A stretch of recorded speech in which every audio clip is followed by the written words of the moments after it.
اتقوا الله فقد فاز من اتقى. أيها الحاضرون, jamaah salat Jumat yang dimuliakan oleh Allah Subhanahu wa taala. Melalui mimbar yang mulia ini, Al-Fakir mengajak wabil khusus kepada diri Al-Fakir sendiri, kepada keluarga Al-Fakir, dan juga segenap umat Islam, umat Nabi Muhammad sallallahu alaihi wa ala alihi wasallam. Marilah kita tingkatkan ketakwaan kita kepada Allah Subhanahu wa taala dengan sebenar-benar ketakwaan kita kepada Allah Subhanahu wa taala, dengan mengamalkan seluruh perintah-perintah Allah Subhanahu wa taala tanpa terkecuali, dan juga meninggalkan segala macam larangan-larangan Allah Subhanahu wa taala tanpa terkecuali, sehingga besok ketika kita menghadap kepada Allah Subhanahu wa taala membawa amaliyah yang diridai oleh Allah Subhanahu wa taala, yang menyenangkan hati kanjeng Nabi Muhammad sallallahu alaihi wasallam, sehingga besok di alam barzakh disambut oleh Nabi Muhammad sallallahu alaihi wasallam, ketika di sirat disambut oleh Nabi Muhammad sallallahu alaihi wasallam, ketika di mahsyar disambut oleh Nabi Muhammad sallallahu alaihi wasallam, bahkan ketika hendak masuk surganya Allah Subhanahu wa taala disambut oleh kanjeng Nabi Muhammad sallallahu alaihi wasallam. Amin ya rabbal alamin. Ayyuhal hadirun, jamaah salat Jumat yang dimuliakan dan dirahmati oleh Allah Subhanahu wa taala. Rasulullah sallallahu alaihi wasallam bersabda yang diriwayatkan oleh Al-Imam At-Tabarani.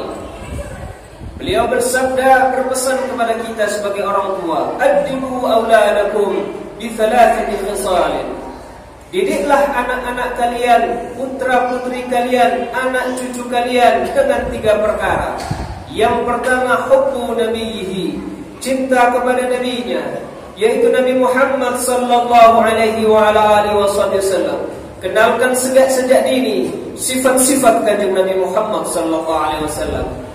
Kenalkan kepada anak-anak kita, kepada putra-putri kita, kepada cucu-cucu kita tentang akhlak Nabi Muhammad sallallahu alaihi wasallam.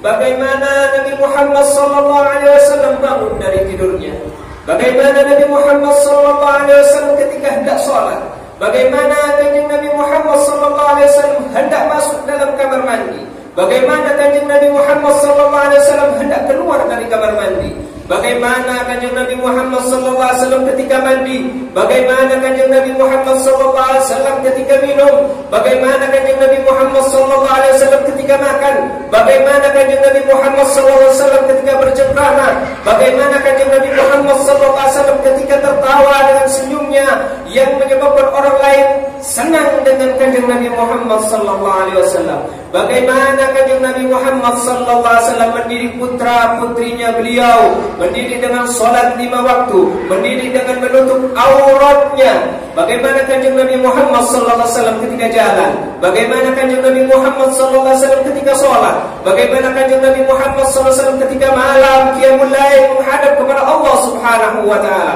bagaimana kanjeng Nabi Muhammad sallallahu alaihi wasallam berpuasa kepada Allah Subhanahu wa taala, mendekatkan diri kepada Allah Subhanahu wa taala, bagaimana kanjeng Nabi Muhammad sallallahu alaihi wasallam beristighfar setiap hari kepada Allah Subhanahu wa taala, padahal beliau maksum, padahal beliau dijaga oleh Allah Subhanahu wa taala dari segala dosa. Tidak kurang dari setiap hari Nabi Muhammad sallallahu alaihi wasallam beristighfar kepada Allah Subhanahu wa taala 70 kali yang dilantunkan oleh Rasulullah sallallahu alaihi wasallam. Mohon ampun kepada Allah Subhanahu wa taala, walaupun Nabi Muhammad sallallahu alaihi wasallam tidak pernah bersalah kepada Allah Subhanahu wa taala.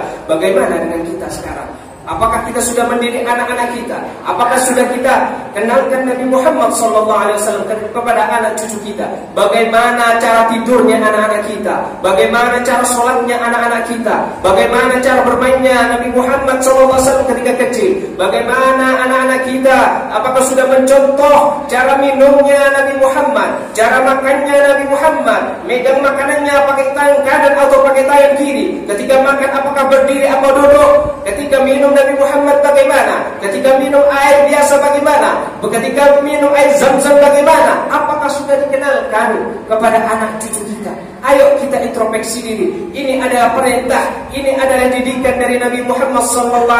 Adibu auladakum, didiklah anak-anak kalian. Karena memakai kalimat adibu, maka ini harus ada perlu contoh dari orang tua. Bagaimana mengamalkan sunnah-sunnah Nabi Muhammad, bagaimana cara tidurnya Nabi Muhammad, bagaimana cara berbicaranya Nabi Muhammad, bagaimana cara kamarnya senyumnya Nabi Muhammad, bagaimana cara sholatnya Nabi Muhammad, bagaimana cara duduknya Nabi Muhammad, bagaimana cara berdirinya Nabi Muhammad, bagaimana cara memandangnya Nabi Muhammad, segala gerak-geriknya Nabi Muhammad, mulai bangun tidur sampai tidur lagi, bagaimana ciri-ciri Nabi Muhammad. Sudah dikenalkankah kepada anak-anak kita, putra-putri kita? Maka jangan salahkan anak-anak kita 100%. Kalau misalkan anak-anak kita sulit diatur, disuruh ke kanan ke kiri, disuruh ke barat ke timur, disuruh ke utara ke selatan, disuruh A yang dilakukan adalah B, disuruh B yang dilakukan adalah C. Jangan 100% menyalahkan anak kita. Ya, memang anak kita salah, tapi harus introspeksi diri sebagai orang tua. Apakah sudah diajarkan akhlaknya Nabi Muhammad SAW? Sudah dikenalkannya Nabi Muhammad? Apakah sudah diidolakannya Nabi Muhammad ke dalam hatinya anak-anak kita? Apakah anak-anak kita sudah mengidolakan Nabi Muhammad? Apakah justru anak-anak kita justru cinta kepada artis-artis, justru cinta kepada pemain sepak bola, justru cinta kepada ahli maksiat kepada Allah Subhanahu wa taala? Ini yang perlu ditangisi oleh kita sebagai orang tua. Bahkan Nabi Muhammad bercerita, besok di akhirat ada orang tua yang ahli ibadah, selalu ibadah kepada Allah Subhanahu wa taala, pagi beribadah, bahkan puasa pada siang harinya, malam beribadah kepada Allah Subhanahu wa taala. Akan tetapi ketika di hadapan Allah Subhanahu wa taala, putra-putrinya akan dimasukkan ke dalam nerakanya Allah Subhanahu wa taala. Lantas putra-putrinya protes kepada Allah Subhanahu wa taala, mengadu kepada Allah Subhanahu wa taala, karena memang pada saat itu adalah pengadilan yang sangat adil di hadapan Allah Subhanahu wa taala. Ya Allah, katanya putra-putrinya, ya saya tidak sholat ya Allah, memang ya Allah, ya memang saya tidak melaksanakan perintah-perintahmu ya Allah, ya memang ya Allah saya bermaksiat kepadamu ya Allah. Akan tetapi ya Allah, saya bermaksiat seperti ini, saya tidak melakukan kewajiban-kewajiban seperti ini karena orang tua tidak mendidik aku ya Allah.